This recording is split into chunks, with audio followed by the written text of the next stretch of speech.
Hola amigos, y el Águila Descalza llega al Astor Plaza con una obra nueva, Clase Mela.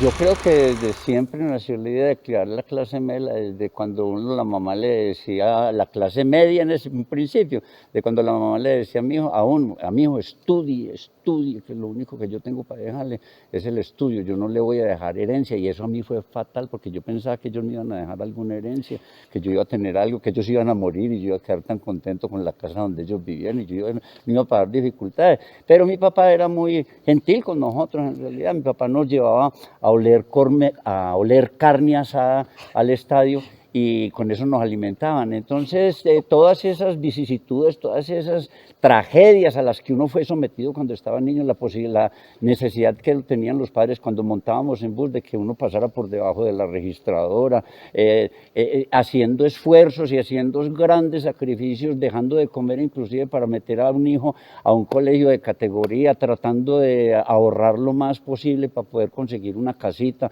para poder conseguir un Renault 4. ¿Se acuerda cuando llegaron los Renault 4? Que el orgullo de los padres era con el Renaultcito 4 poner en el retrovisor los zapaticos del primogénito, ¿cierto? La cosa más mañé del mundo entero. Entonces, como todo lo de la clase media, sí, generalmente siempre ha sido lo más mañé, y la clase media, porque hay diferentes clases medias, ¿cierto? La media baja está tratando de llegar a la media media, y la media alta, la clase alta, que eso es casi que imposible. ¿Y cómo hacer uno para salir de la clase baja alta a la clase media baja? Entonces todo eso, una vez Cristina me dijo, hablemos de eso, porque la clase está en todo, las primeras comuniones, los entierros, la clase de ataúd en la que te entierran a vos, la gente que forraba los papeles higiénicos en crochet, una cantidad de cosas. Entonces fueron haciendo parte de todo lo que es clase media, y nosotros dijimos, no puede ser clase media. No, tiene que haber una clase que se desprenda de todas esas obligaciones del éxito, del triunfo, de salir adelante, de llegar lejos, todas esas cosas que está bien lograrlas, pero sin tanta obsesión y sin detrimento de la esencia del ser humano. Entonces,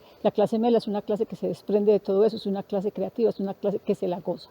Sí, es que yo me acuerdo, era muy bacano en esa época, porque uno iba a viajar, uno iba de paseo a los pueblos. Sí. Hoy en día también con Google. Esta es una obra en la que hablamos de distintas regiones, de distintos orígenes.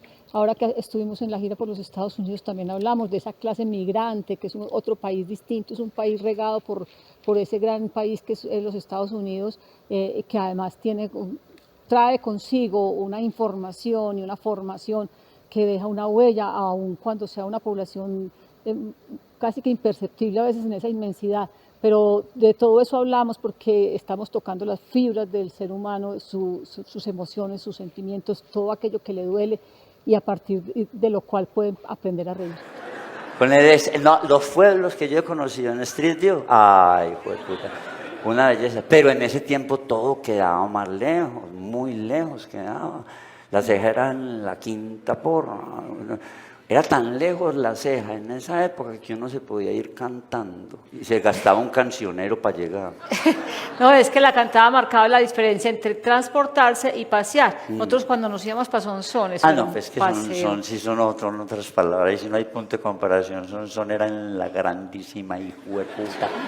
Esta es una obra que llamará la atención porque es una tragicomedia donde nos reiremos de todas las cosas que nos pasan. Por eso nosotros decimos que esta obra no es la historia de dos personas, en particular de una pareja, como muchas de las obras del Águila Descalza, sino que es una obra coral, porque aquí hablamos de los bogotanos, aquí hablamos de los costeños, aquí hablamos de la clase bogotana, de los chirriaos, ¿cierto? Porque aquí hay el cachaco, la categoría, ¿cierto? Frente a esas dicotomías que existían entre el cachaco y el corroncho, entre los paisas y los bogotanos, los caleños, los pastuzos, que eran considerados como, en algún momento de la historia de nuestro país, eran considerados como por allá abajo, siempre se estaban burlando de los pastuzos o de los marinillos, ¿cierto? Entonces, y también de los negros, la imposibilidad que ha tenido la raza negra de enclasarse en una sociedad totalmente pigmentocrática. Estábamos en un Morris 48 de mi papá que se recalentaba en toda parte.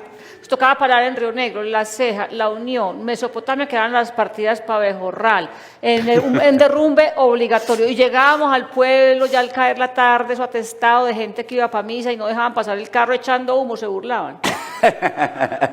Es que yo no sé cuándo es que uno cuando está en la cuna apenas sí se da cuenta que uno es uno. No, pues ¿y vos cuando te diste cuenta que eras vos? La semana pasada yo no sabía que yo era yo no sabía que yo era yo creí que yo era otro, yo me confundía con otro, inclusive estaba muy contento siendo otro. Es que yo cuando estaba chiquito me confundía con las manoplas, con el ombliguero, con la cofia, con los barrotes de la cuna. Yo estaba muy tranquilo en mi pieza, en mi cuna, cuando de pronto llegaba una señora, me sacaba de la cuna, me daba teta y a la semana resultó siendo mi mamá. Bueno, un saludito para todos ustedes y los esperamos en Clase Mela. Bueno amigos, nos vemos con más estrenos de teatro y otros eventos aquí en Cinema CN.